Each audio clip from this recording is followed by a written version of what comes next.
Chapitre 54. La perfide Albion, première nation sous la coupe de Mammon, suite. Selon la théorie économique des trois secteurs, primaire, secondaire, tertiaire, qui devint au XXe siècle la référence en matière d'analyse des phénomènes socio-économiques, l'économie anglaise passa très tôt du modèle primaire au modèle secondaire, ce qui, d'après la doxa, est gage de progrès et d'amélioration de la société qui, toujours selon la doxa, doit sortir d'une dominante primaire pour tendre à une dominante tertiaire. Pourtant, le développement du secteur industriel anglais tendit à démontrer le contraire en favorisant dans ce pays l'implantation du modèle économique le plus funeste qui soit pour l'humanité, en créant une misère noire, sociale, spirituelle et morale. En effet, en comparaison avec d'autres pays qui, comme la France, gardèrent plus longtemps une société rurale, on constate que l'économie ne fut pas si rapidement contaminée par Mammon, que ces nations restèrent plus longtemps maîtresses de leur destinée et que leurs populations furent plus longtemps préservées des perversions morales engendrées par l'émergence d'un nouveau modèle de réussite sociale totalement matérialiste. Car il existe une différence structurelle fondamentale dans ces pays que la loi des trois secteurs qualifie, non sans condescendance, de pays en état initial ou premier. C'est la source des capitaux, qui y permet les investissements. En effet, c'est le croît des troupeaux et le rendement des cultures, véritable don de Dieu, qui y favorise le croît de l'argent et qui, en entraînant de l'épargne lorsque Dieu le veut, permettent d'une part de financer et de réguler de manière saine le développement économique, sans avoir recours à l'usure et à la dette qui garrottent l'épargne et poussent les emprunteurs à se lancer dans une imprudente course à la productivité, mais d'autre part, et c'est le plus important, de ne pas oublier que tout vient de Dieu et qu'il ne faut pas oublier de le remercier pour tous ses bienfaits. Malheureusement, l'escroquerie intellectuelle du progrès économique, propagée par les philosophes des Lumières, a fini par prédominer dans tous les pays. Les hommes ne regardèrent plus l'usure comme un péché, mais comme une nécessité, et les nations la légalisèrent. Les États acceptèrent les propositions des usuriers, sous couvert de rattraper leur retard industriel, et firent tomber leur nation dans un système économique immoral qui concentre les richesses dans les mains de ceux qui sont déjà les plus riches et les moins utiles à la société. Mais aujourd'hui, sans que cela leur coûte un sou, par de simples jeux d'écriture, les banques prêtent aux États, aux entreprises et aux particuliers de l'argent qu'elles n'ont pas, et elles perçoivent des intérêts, alors que leurs clients hypothèquent leurs outils de production ou leurs biens pour garantir qu'ils rembourseront l'argent que la banque a artificiellement créé pour répondre aux demandes de crédit. Elles peuvent ainsi vampiriser toutes les richesses de la terre en attendant, comme des araignées, que leurs clients soient englués dans leur toile. En 1844, le gouvernement britannique retira le droit d'émettre des billets aux quelques 600 banques privées qui avaient pris l'habitude de le faire en toute impunité. Cette mesure fut prise au profit de la banque dite d'Angleterre. Les autres banques privées trouvèrent immédiatement la parade. Elles remplacèrent l'émission de billets par l'émission de chèques facilitant l'avance bancaire, c'est-à-dire l'ouverture de crédit en compte courant, aussi appelé crédit par découvert, qui permit de payer sans monnaie fiduciaire. Cette petite révolution financière permit aux banques de créer toujours plus d'argent, en mentant toujours plus à leurs clients, qui pour la plupart s'imaginaient que la caution des banques reposait sur les dépôts d'argent de ses clients, car en principe, on ne peut pas donner, et encore moins prêter, ce que l'on n'a pas. Mais Mammon a inspiré un subterfuge diabolique à ses séides. Gaston Bardet explique très bien le principe de la combine, qui permit alors d'émettre de la fausse monnaie en toute légalité.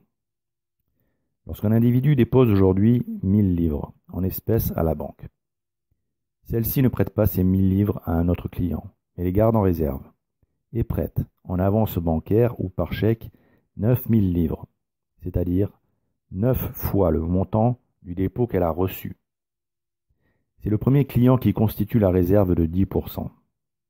alors que le bon public croit que toute banque n'est qu'un intermédiaire qui avance l'argent mis chez elle en dépôt, soit 1000 livres pour 1000 livres. Les banques prêtent en créant du crédit, elles créent leurs moyens de paiement ex nihilo, précise M.R. Outray, secrétaire adjoint au Trésor. En général, l'emprunteur a déposé des garanties. S'il ne peut rembourser son emprunt, la banque saisit les garanties et fait là un bénéfice absolu, pendant que l'emprunteur, lui, fait faillite. S'il rembourse, la banque touche jusqu'à 6% sur 9000 livres, soit 54% sur les 1000 livres qui lui avaient été déposés jadis. Joli bénéfice pour avoir fait un simple jeu d'écriture. Les intérêts perçus par les banques, grâce au privilège que leur accorde l'État de prêter de l'argent par de simples jeux d'écriture, sans qu'elles ne puissent garantir la totalité des fonds prêtés, doivent être remboursés intégralement et prioritairement avant même de rembourser le capital emprunté. Cette extorsion n'est rien d'autre qu'une escroquerie autorisée par un État, féal des banques et donc féal de Mammon. Cette mystification qui draine toutes les richesses vers le même point, en obligeant les emprunteurs à déposer à la banque un capital d'apport et à engager leurs biens en garantie pour bénéficier d'un crédit, est démoniaque. Elle assoit le pouvoir de Satan sur le monde avec la complicité des dirigeants des nations, mais aussi de toute personne ayant obtenu un crédit en consentant à payer des intérêts aux banques. De là, le pouvoir quasi magique des banques. Non seulement elles créent et détruisent de la monnaie, mais des affaires, elles provoquent des booms, des crises artificielles, des périodes de suractivité ou de chômage, suivant que comme une coquette, elles accordent ou non leur faveur, c'est-à-dire des crédits de compte courant. Elles sont maîtresses du cycle du commerce. Leur pouvoir est invincible, quel que soit le parti qui triomphe temporairement. Elles concentrent progressivement tout entre leurs mains sur la ruine des nations. Avec ce système, une banque peut tout acheter, tout faire passer entre ses mains, puisqu'elle peut doubler en 2 ans non seulement son capital réel, mais l'argent qu'on lui dépose, précise Gaston Bardet. C'est l'acceptation de ce système démoniaque qui a permis à des hommes malhonnêtes et à leurs successeurs de s'enrichir rapidement dans des proportions qui dépassent l'entendement. Et c'est uniquement cette acceptation qui a fait d'eux, en si peu de temps, les véritables maîtres du monde.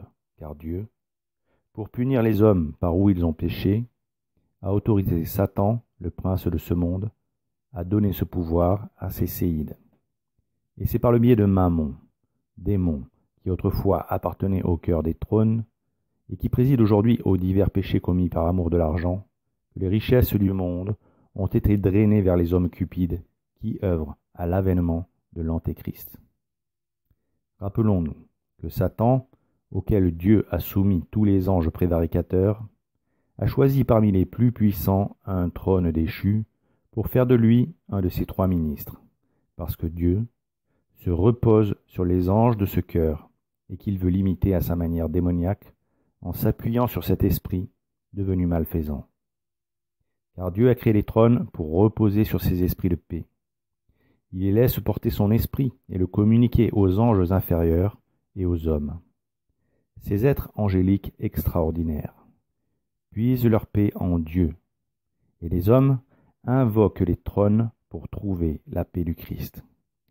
Selon toute probabilité donc, le singe de Dieu a voulu un esprit déchu de ce cœur pour porter son esprit chaotique et communiquer sa malédiction aux hommes cupides qui n'hésiteront pas pour construire sa paix à apporter la guerre et la division pour de l'argent. On a pu voir dès la Renaissance les thèses les plus surprenantes sur le rôle pacificateur des marchands, des négociants, sur la nécessité d'instaurer des lois internationales pour garantir la liberté de commercer entre États, et sur le rôle d'ambassadeurs de la paix des marchands, supposés aider les peuples à se connaître et à s'aimer les uns les autres.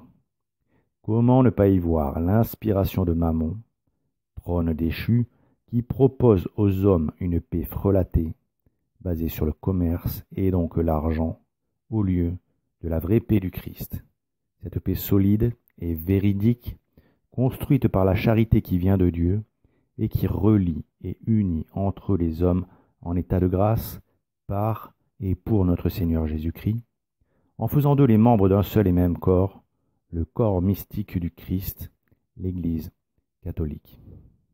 Alors oui, Mammon, dans sa déchéance, a gardé assez de puissance pour communiquer au monde une fausse paix, construite sans le Christ autour de l'argent, antalgique, qui n'empêche ni l'inquiétude, ni le trouble de l'âme, mais au contraire les exacerbe.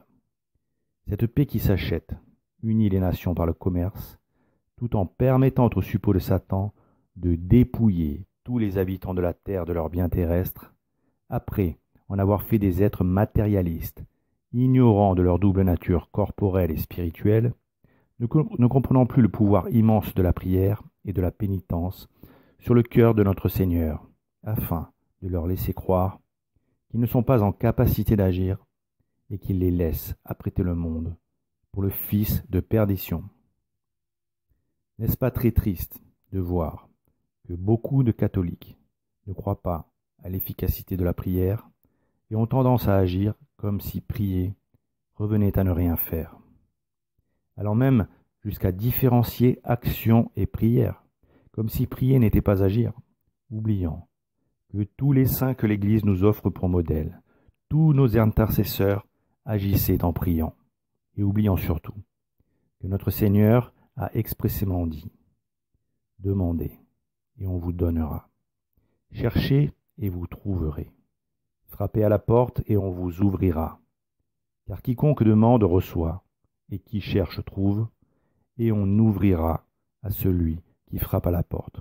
Aussi, qui est l'homme d'entre vous qui donne une pierre à son fils lorsqu'il lui demande du pain? Si donc, étant méchant comme vous êtes, vous savez donner de bonnes choses à vos enfants, combien plus votre Père qui est dans les cieux donnera-t-il les vrais biens à ceux qui les lui demandent? Et que dit Notre-Dame de Pontmain? Elle dit « Mais priez, mes enfants, priez, mon fils se laisse toucher, et il vous exaucera dans peu de temps. »